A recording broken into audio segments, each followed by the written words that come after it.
नमस्कार, स्वागत है आपका हमारे चैनल में और मैं रानी गुप्ता आपके साथ। लद्दाख एक्सीडेंट मामले में बड़ी खबर जो है सामने आ रही है। आपको बता दें कि ड्राइवर अहमद शाह पर बड़ी कार्रवाई करते हुए सेना ने उस पर एफआईआर दर्ज कराई है। आपको बता दें कि ड्राइवर पर लापरवाही से बस चलाने का आरोप है, जिसकी वजह से इतना बड़ा हादसा हुआ है और 7 जवान इस हादसे में घायल हुए। इसी के साथ ही जो गंभीर रूप से घायल जवान है उनका इलाज चल रहा है चंडीगढ़ हॉस्पिटल में। इसी के साथ ही जिस तरीके से चीजें सामने आ रही है उसके साथ ये भी कहा जा रहा है कि ये कोई साजिश का हिस्सा भी हो सकता है, क्योंकि जिस तरीके से ड्राइवर पर आरोप लग रहा है कि एक्सीडेंट होने से पहले बस नदी में गिरने से पहले कैसे वो बस से कूद जाता है और इतने जो जवान हैं 26 जवान उस बस में मौजूद थे, उनकी जान वो खतरे में डाल देता है। आपको बता दें कि लद्दाख एक्सीडेंट मामले में ड्राइवर अहमद शाह पर सेना ने एफआईआर दर्ज कराई है। बता दें कि सेना की गाड़ी नदी में गिरने से पहले ही ड्राइवर अहमद शाह कूदकर बच गया था और वो पूरी तरीके से स्वस्थ भी है। वहीं एक अन्य अधिकारी ने बताया कि यह हादसा ड्राइवर के बस पर से नियंत्रण खोने की वजह से हुआ था। वहीं पुलिस ने ड्राइवर अहमद शाह के खिलाफ भारतीय दंड संहिता यानी कि आईपीसी की धारा 279 यानी कि तेजी से और लापरवाही से गाड़ी चलाना, 337 यानी कि मानव जीवन को खतरे में डालना, इसी के साथ ही 304 ए यानी कि लापरवाही के कारण मौत के तहत मामला दर्ज किया है। ये मामला नुरबा थाने में दर्ज किया गया है। आपको बता दें कि लद्दाख के तुर्तुक सेक्टर में शुक्रवार को हुए बस हादसे में घायल 19 सैनिकों की हालत फिलहाल खतरे से बाहर है।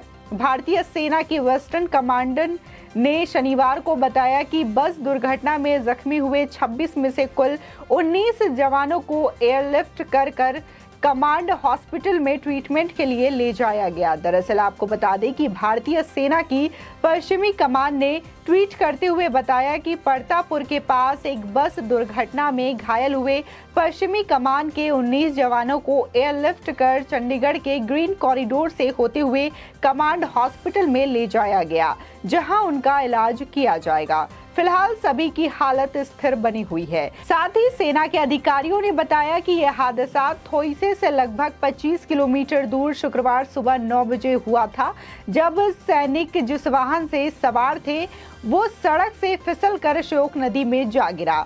सभी 26 सैनिक परतापुर ट्रांजिट कैंप में हनीफ सब सेक्टर में स्थित एक अग्रिम स्थान पर जा रहे थे।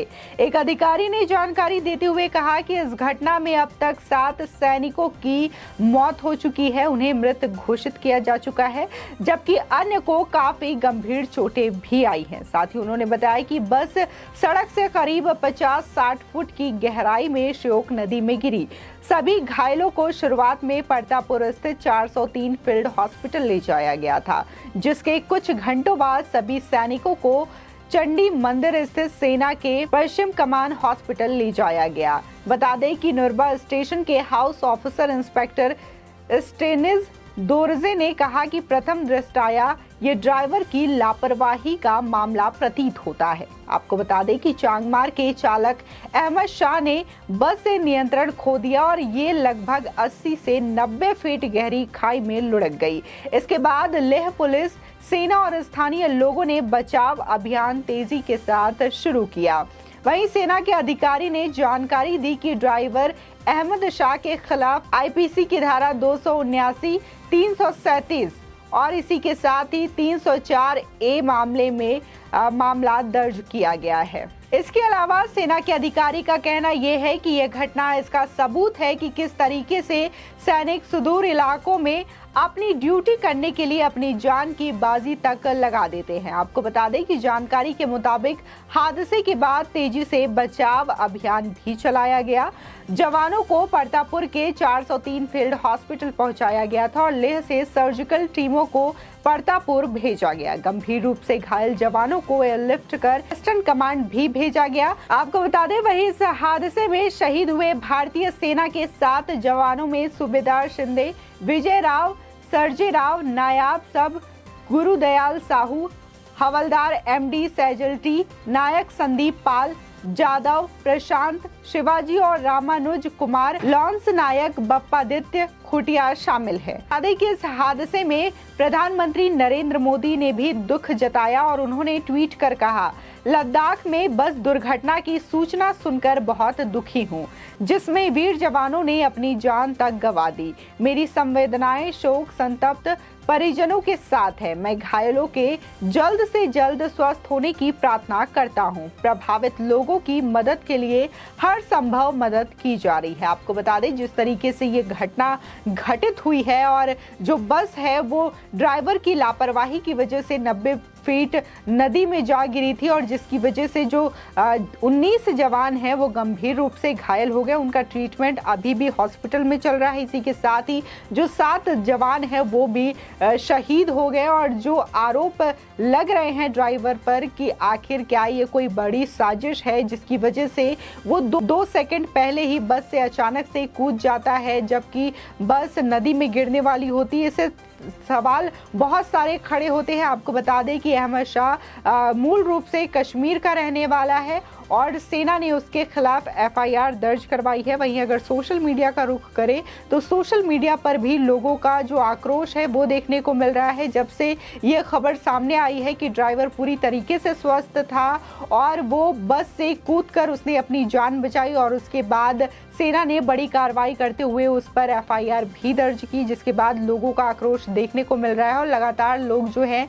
उस पर ये कह रहे हैं कि एफआईआर दर्ज करने के साथ ही साथ उसको सजा देनी चाहिए, क्योंकि जिस तरीके से देश के सैनिक जो है हमारी सुरक्षा करते हैं और हमारी रक्षा करने के लिए अपनी जान की बाजी तक लगा देते हैं, उनके साथ इस तरीके का रवैया, इस तरीके का व्यवहार कभी भी सहन नहीं किया जाएगा। इसी के साथ ही सेना लगातार इस मामले की जांच कर रही है और जिस तरीके से अहमद शाह पर एफआईआर दर्ज की गई है तो उससे ये बात जरूर सामने आएगी कि क्या ये बस ड्राइवर की लापरवाही की वजह से जो बस है वो फिसल करके नदी में जा गिरी थी या फिर इसके पीछे कोई बड़ी साजिश थी जिसकी वजह से जो ड्राइवर है वो अभी पूरी तरीके से स्वस्थ है और उसने बस से कूद करके अपनी जान बचाई थी और जो तमाम सैनिक जो घायल हुए हैं, जो शहीद हुए थे, उनकी जान खतरे में डाल दी। वहीं इस मामले में जहां देश के प्रधानमंत्री नरेंद्र मोदी ने भी दुख जताया है, देखा जाता है कि प्रधानमंत्री नरेंद्र मोदी सैनिकों को लेकर के खासा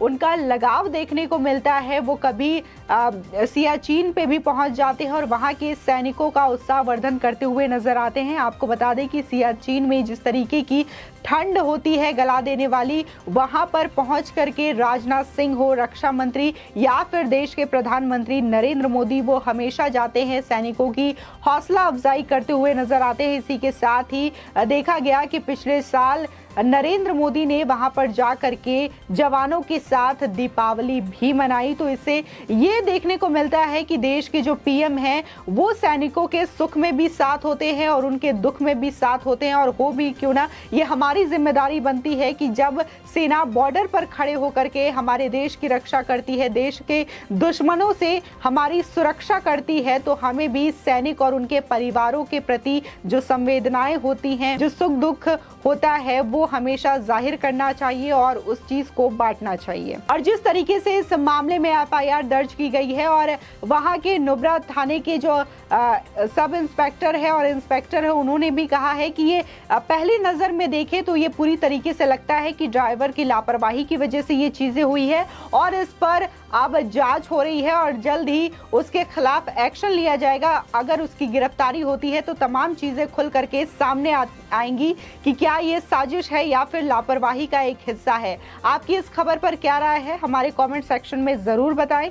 आगे की और भी अपडेट के लिए चैनल को सब्सक्राइब करना ना भूलें।